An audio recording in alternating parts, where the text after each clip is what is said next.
샬롬. 오늘은 또 사무엘 상서 우리 또 네 번째 시간을 갖도록 하겠습니다.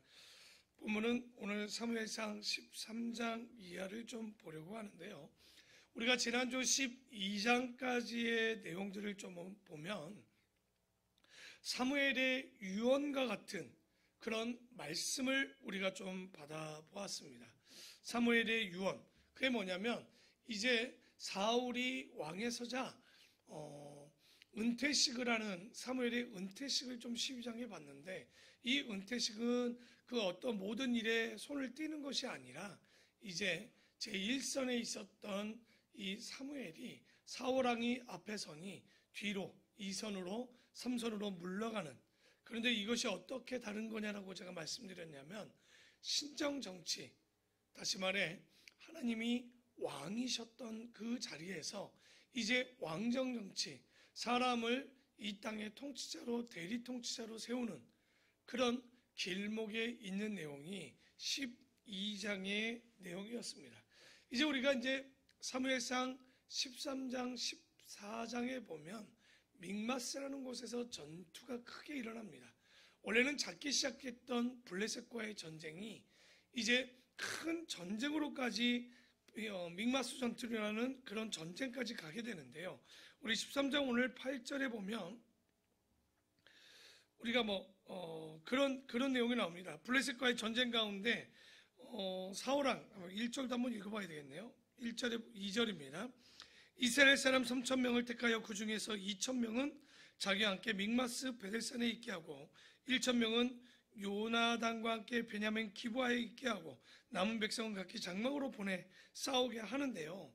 문제는 블레셋 사람들의 숫자입니다. 5절에 보니까 블레셋 사람들이 이스라엘과 싸우려고 모였는데 병거가 3만이요 마병이 6,000명이요 백성은 해변에 모래같이 많더라.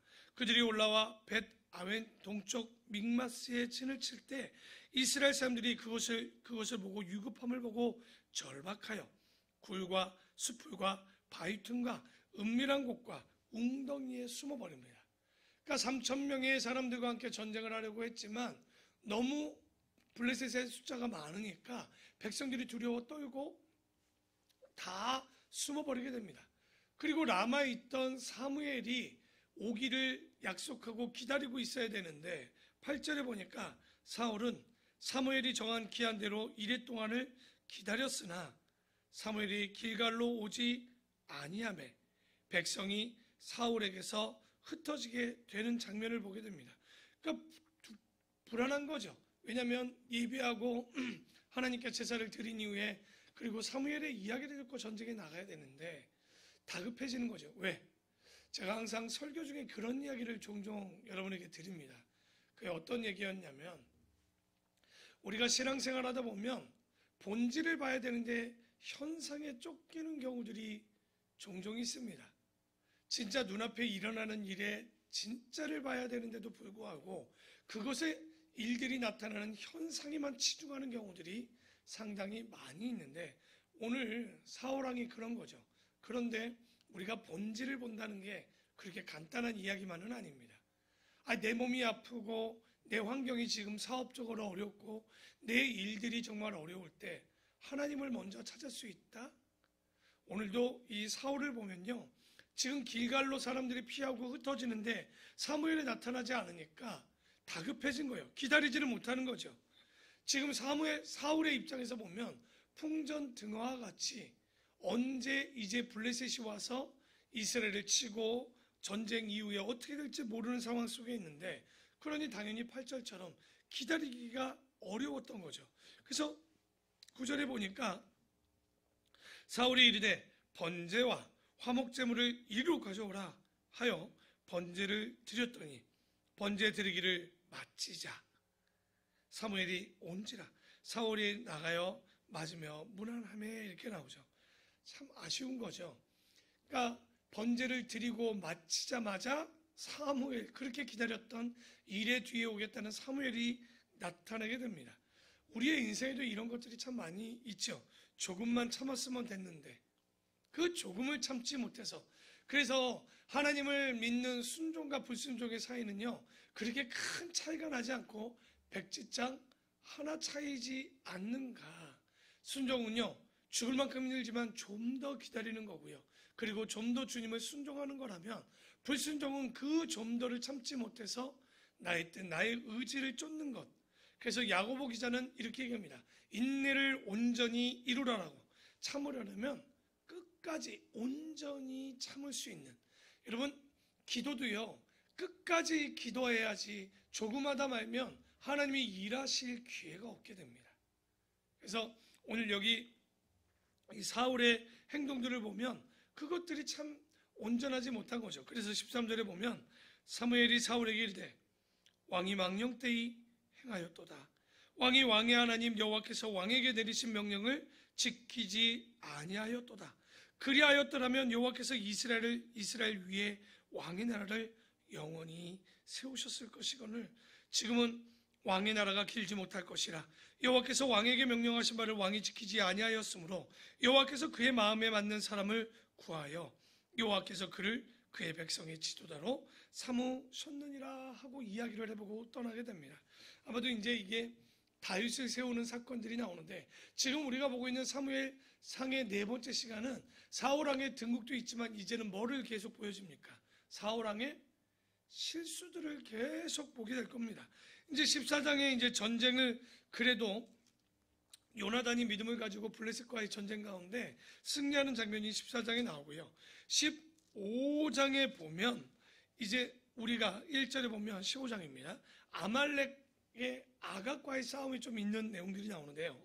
사무엘이 사울에게 이르되 여호와께서 나를 보내어 왕에게 기름을 부어 그의 백성 이스라엘 위에 왕으로 삼으셨은즉 이제 왕은 여호와의 말씀을 들으셔야 되지 않겠습니까? 만군의 여호와께서 이같이 말씀하시기를 아말렉이 이스라엘에게 행한 일, 곧 애굽에서 나올 때 길에서 대적한 일로 내가 그를 멸하겠다고 하나님께서 말씀하신 거예요. 여기 두려운 말씀입니다.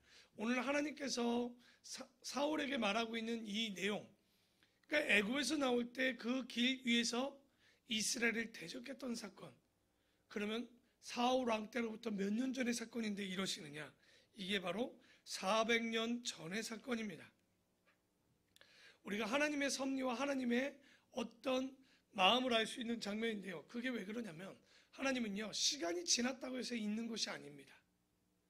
분명히 하나님께서는 세월이 오래 가도 그것을 기억하고 있고, 하나님의 뜻에 맞지 않는 건 언젠간 그것을 가지고 심판하시려고 그러는데, 3절에 지금 가서 아말렉을 그러기 때문에 너희가 쳐서 그들의 모든 소유를 남기지 말고 진멸하되 남녀와 소아와 젖먹는 아이와 우상과 낙타와 나귀를 죽이라 하셨나이다 하니, 사무엘이 이제 사울에게 이런 하나님의 명령을 내리죠. 우리는 이런 전쟁을 뭐라고 부르냐면 진멸, 헤렘이라는 전쟁, 하나도 남기지 마라, 이방 것들과 섞이지 말라는 하나님의 아마 가나안 정복들과 똑같은 뜻을 했는데, 문제는 뭐냐? 사울이 전쟁에 승리한 것까지는 좋지만 문제는 9절에 뭐라고 합니까? 사울과 백성이 아각과 그의 양과 소의 가장 좋은 것 또는 기름진 것과 어린 양과 모든 좋은 것을 뭐 했냐면 남기고 진멸하기를 즐겨하지 아니하고 가치 없고 하찮은 것은 진멸하는, 아주 자기 뜻대로 이제 사울 왕의 불순종과 백성들의 불순종이 나타나는데 여기서 끝이냐? 그렇지 않습니다. 12절에 보면 사무엘이 사울을 만나려고 아침에 일찍이 일어났더니 어떤 사람이 사무엘에게 말하여 이르되 사울이 갈멜에서 이르러 자기를 위하여 기념비를 세우고 발길을 돌려 길갈로 내려갔다 하는지라. 이게 웬일입니까? 하나님께서 전쟁을 승리하게 했는데 불구하고 사울이 지금 하는 짓이 뭔가요? 자기를 위해서 기념비를 또 세우고 있는. 이제 여러분, 처음 사울이 왕이 되었을 때의 장면 기억하십니까? 내가 우리 지파 중에 작은 족속에 지나지 않는데 자신을 왕으로 세워주심에 굉장히 부끄러워하고 겸손했던 우리 사울이 자신을 위해서 이제 기념비를 세웁니다. 하나님의 말씀에 순종하지 않죠. 그게 끝이 아니죠. 19절에 보면 어찌하여 왕이 여호와의 목소리를 청종하지 아니하고 탈취하기에만 급하여 여호와께 악하게 여기시는 일을 행하였나이까? 사무엘이 아주 어떻게 보면 촌철살인을 하죠. 그 맞는 말만 골라서 하는데 왜 진멸하지 않았습니까? 하려고 했더니 이 사울의 말은 뭐냐면 백성들이 원했다라는 거예요. 하나님께 이런 것을 드리고 가져오기를 원했기 때문에 제사라고 남겼기 때문에 왕이 한다는 말이 뭡니까? 자기의 잘못을 누구에게 지금 핑계를 대고 있는 거예요? 바로 백성들에게 핑계를 대는데 22절에 우리가 그 잘 아는 이야기가 나옵니다. 사무엘이 이르되 여호와께서 번제와 다른 제사를 그의 목소리를 청종하는 것을 좋아하신 것 같이 좋아하시겠나이까? 순종이 제사보다 낫고 듣는 것이 순양의 기름보다 나으니라. 그러니까 하나님께 좋은 기름을 드리겠다라고 핑계를 대고 하나님 앞에 좋은 제사를 드리겠다라고 핑계를 대서 진멸하라는 그 말씀에 순종하지 못했지만 하나님께서 뭐라고 분명히 합니까? 제사가 나쁘다는 게 아니에요. 예배가 불필요하다는 것이 아니라 예배도 중요하지만 진짜 본질인 그 하나님의 말씀을 드리는 형식인 제사보다 먼저 그 말씀의 본질을 따르는 순종이 더 중요할 것이고 듣는 것이 너희들이 드리는 제물보다 훨 낫다라는 거예요. 그러니까 하나님께서 이 말씀을 하는 이유가 바로 사울이 하나님의 말씀에 불순종하는 이런 일들. 그래서 여러분 분명하게 아셔야 됩니다. 순종은 여지가 없습니다. 순종은요 99%의 순종은 없습니다. 100%의 순종밖에 없는 거죠. 그래서 우리가 항상 하나님 말씀할 때 이런 말씀하시면 안 돼요. 제가 최선을 다했다고. 그건 인간이 할 수 있는 최선을 얘기하겠지만 하나님 앞에는 최선이 아니라 100% 순종입니다. 조금 버겁고 힘들겠지만 하나님이 원하는 건 제사보다 순종이요 그 수장의 기름보다 우리가 듣기를 원하신다는 사실을 오늘 말씀을 가지고 잊지 마실 것이고 이는 23절이죠. 이는 거역하는 것은 점치는 죄와 같고 완고한 것은 사신 우상에게 절하는 죄와 같습니다. 여러분 우리가 불순종을 굉장히 가볍게 생각할 수 있는데 하나님은요 이 불순종을 뭐와 같다라고 얘기하고 있냐? 바로 우상 점치는 것. 여러분 레위기 20장에 돌로 쳐 죽일 수 있는 것들 중에 하나가 뭡니까? 점치는 행위야. 우리가 잘 아는 나 외에 다른 신을 섬기는 행동들이 아니겠습니까? 그런 우상에게 절하는 죄와 같습니다. 왕이 여호와의 말씀을 버렸으므로 여호와께서도 왕을 버려 왕이 되지 못하게 하셨나이다. 하나님의 말씀을 저버리면요 하나님도 우리를 저버릴 수 있어요. 항상 뭐 하나님은 사랑의 하나님이십니다. 아니요. 하나님은 분명히 우리가 잘 알지만 우리를 심판도 하시고 구원도 하시고 우리를 버리시기도 하십니다. 다 데려가는 것이 공평이 아니라 뿌린 대로 걷는 것이 하나님의 공평임을 분명히 우리에게 기억하게 해주는데 24절 사울이 사무엘에게 이르되 내가 범죄하였나이다. 내가 여호와의 명령과 당신의 말씀을 어긴 것은 내가 백성을 두려워하여 그들의 말을 청종하였다라는 거예요. 그러니까 여러분 지금 잠언 29장 25절에도요. 사람을 두려워하면 우리가 올무에 걸리게 되거니와 여호와를 의지하는 자는 안전할 것이라는 잠언 29장 45절 말씀이 있습니다. 그런데 사울은 지금 사람들의 낯빛 그 사람들의 인기를 얻고자 해요. 하나님보다 사람을 두려워했다는 거예요. 여러분 우리가 신앙생활에 있어서 자유로워질 수 있는 건 사람의 눈 이전에 하나님을 보는 눈입니다. 이게 생각보다 쉬울 것 같지만 내가 장로인데 내가 권사인데 내가 순종하지도 못하면서 순종하는 척을 하고 우리가 예배하지 못하면서 예배하는 척하는 이런 것에 집착하면 안 된다는 거예요. 오늘 34절에 보면 34절입니다. 이에 사무엘은 라마로 가버리고 사울 기브와 자기의 집으로 돌아가니라. 사무엘이 죽는 날까지 사울을 다시 가서 보지 아니하였으니 이는 그가 사울을 위하여 슬퍼함이었고 여호와께서는 사울을 이스라엘 왕으로 삼으신 것을 뭐 했다고 나옵니까? 후회했다고 나옵니다. 그러니까 우리가 항상 이 사울을 보면서 안타까운 건 후회하는 삶을 그냥 사울을 세운 거에 몇 번을 후회하시는 하나님을 보게 됩니다. 우리가 항상 인생 가운데 믿음을 가지고 살 때, 야, 우리 누구누구 집사, 누구누구 권사, 내가 세우길 잘했다라는 칭찬받는 착하고 충성된 종이 돼야 되지, 이렇게 후회하는 종이 되지 않도록 살아야 되는. 그래서 오늘 15장의 이야기를 보면 우리가 배우는 건 뭡니까? 우리가 하나님의 말씀 앞에 우리의 판단으로 옳다, 옳지 않다라고 이야기하면 안 됩니다. 사람의 여론과 사람의 눈을 그 말에 휘말리지 말고 하나님의 말씀을 들으면요, 어떠한 것이든 사람들이 뭐라 하든 우리 교회 표가 뭐였습니까? 주님의 뜻을 따른다는 말이 그냥 그게 아니에요. 본질을 쫓는 교회, 하나님의 얼굴을 낯빛 앞에 불순종하는 것이 아니라 순종하는, 그래서 사람, 백성을 기쁘게 하는 자가 아니라 누구를 기쁘게 하는 자가 되야 된다는 거예요. 하나님을 기쁘게 하는 것.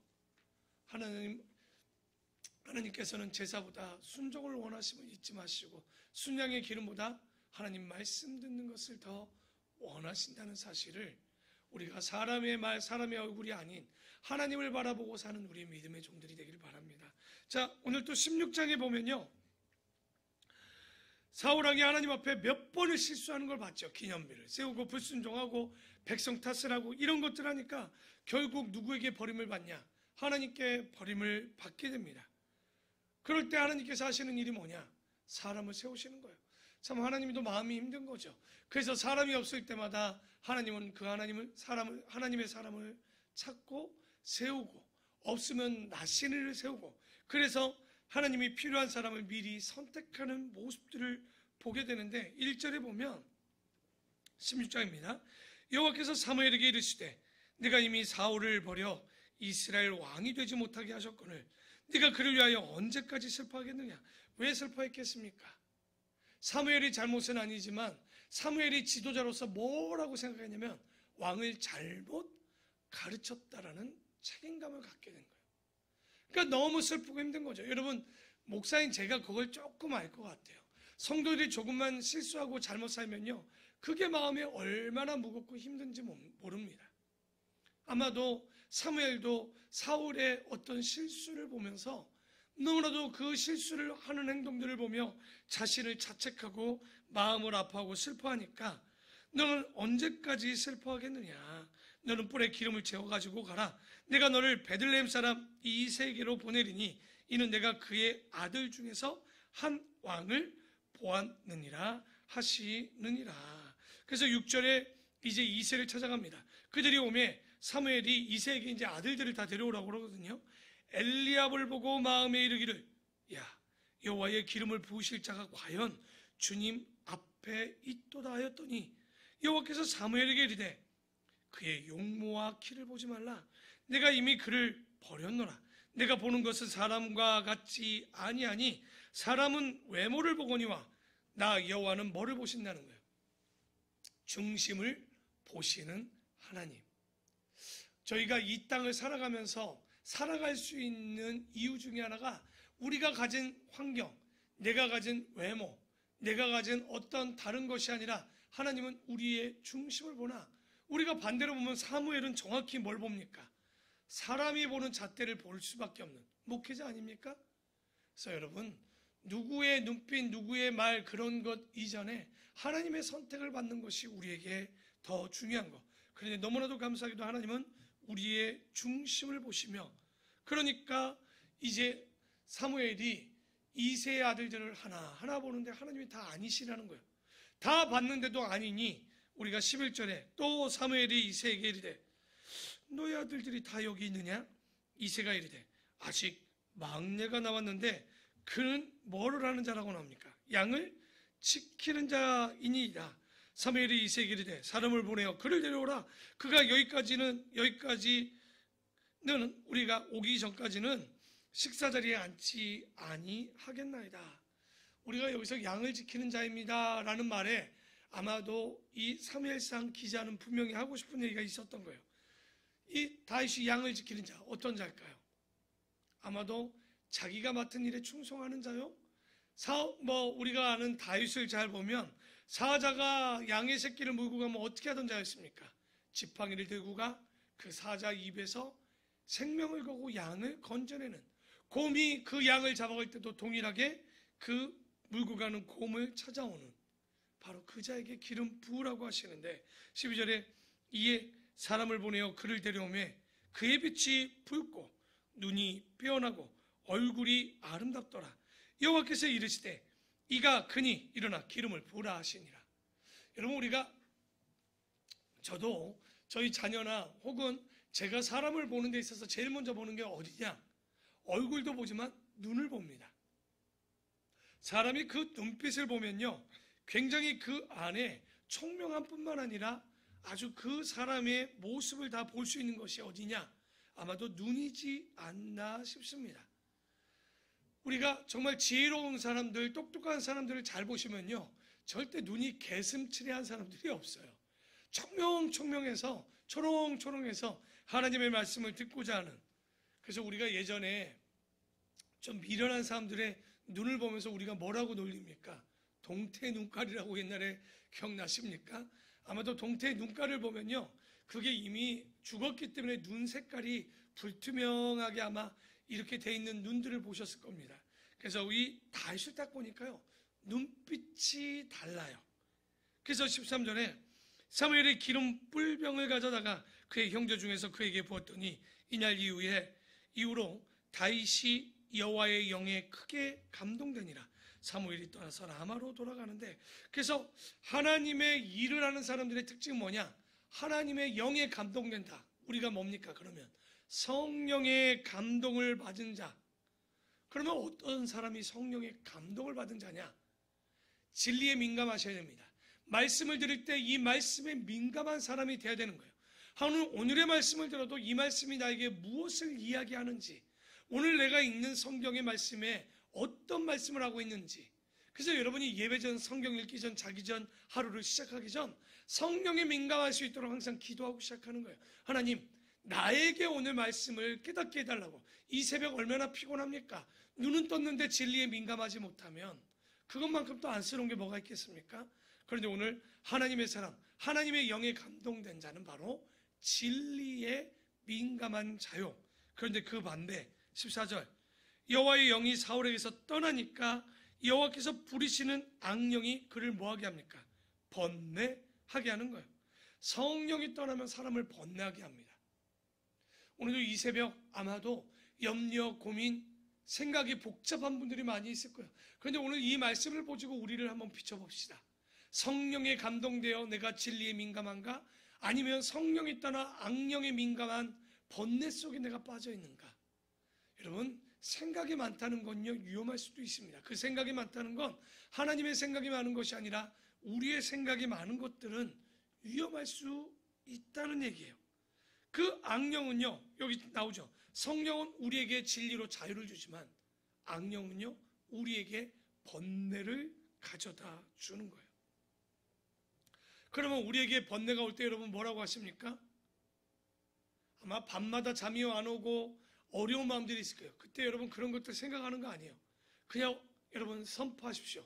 예수의 이름으로 명하노니 악령아 물러갈지어다.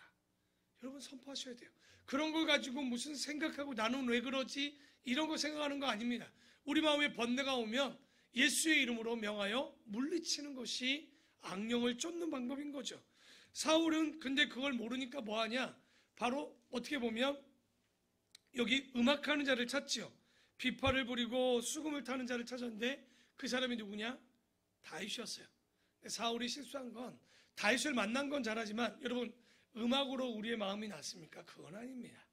잠시는 나을 수 있지만 어쨌든 그래서 다윗은 만나긴 하죠. 23절 마지막에 하나님께서 부리시는 악령이 사울에게 이를 때 다윗이 수금을 들고 와서 손으로 탄즉 사울이 상쾌하여 났고 악령이 그에게서 떠나니라. 여러분, 노래에 따라고 떠났겠습니까? 다윗이 수금으로 탄 것이 뭔지는 모르겠지만 우리가 볼 땐 분명히 하나님을 찬양하는 노래요, 찬양하는 연주였을 겁니다.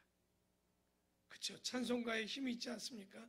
근데 찬송가가 그냥 힘 있는 것이 아니라 믿음 안에 부는 이 찬송가가 얼마나 있었을까. 그래서 다윗이 이 일을 통해서 왕궁에서 왕을 위하여 음악, 노래하는 자로 가지만 결론은 뭐예요? 인턴처럼 가는 거였어요. 뭐로? 이제 왕이 돼야 될 다윗이 왕궁에서 법도를 배우고 말씀을 배우고 왕이 돼야 되는 일들을 배우고 일깨우는 등. 그래서 여러분, 하나님이 하시는 일에는 우연이 없습니다. 분명히 하나님께서는 다윗을 왕궁으로 불러주셨던 거죠. 자, 오늘 말씀을 정리하면 오늘 말씀에 사람의 판단 기준과 하나님의 판단 기준을 봅니다.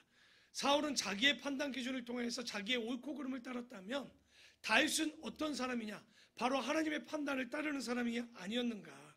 왜냐하면 다윗이 실제 이 기름 부음을 받을 때 그의 외적인 모습, 내적으로는 강력할 수 있지만 외적으로는 그렇지 않은 자였단 말이죠. 내세울 게 없었어요. 그럼에도 불구하고 하나님께서는 사람이 보는 데는 합당치 않은 자였지만 하나님의 눈으로 볼 때는 합당한 다윗을 세웠던 것. 여러분, 출애굽 때 보면 언변이 좋지 않았던 이 모세가 하나님의 구원 계획 안에 입이 어눌한 자지만 하나님이 사용하지 않습니까? 사람이 볼 땐 별로였습니다.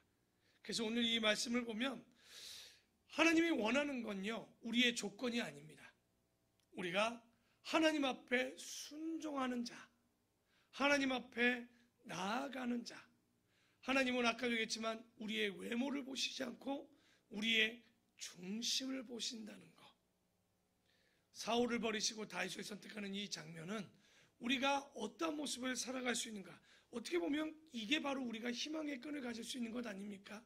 우리는 아직 갖지도 못하고 환경은 좋지 못하고 말도 언변도 지혜도 뛰어나지 못한 듯하나 하나님께서는 그런 외적인 모습이 아니라 하나님을 사랑하는 마음, 하나님을 순종하는 마음, 하나님을 따르고 나아가는 그 마음을 보시는 주님. 오늘 부활의 또 기쁨을 얻고 시작되는 첫날입니다. 주님이 십자가에 못 박혀 돌아가신 건 아무나가 아니라 그 하나님을 따르는 믿는 자들을 위함을 잊지 마시고 우리같이 부족한 우리를 위하여 생명을 내놓으신 주님 앞에 우리를 선택하셨다면 100% 순종하며 나아가는 믿음의 종들, 그리고 그것을 통하여 하나님의 일꾼이 되는 우리 아름다운 성도들이 되기를 축원합니다. 기도하겠습니다.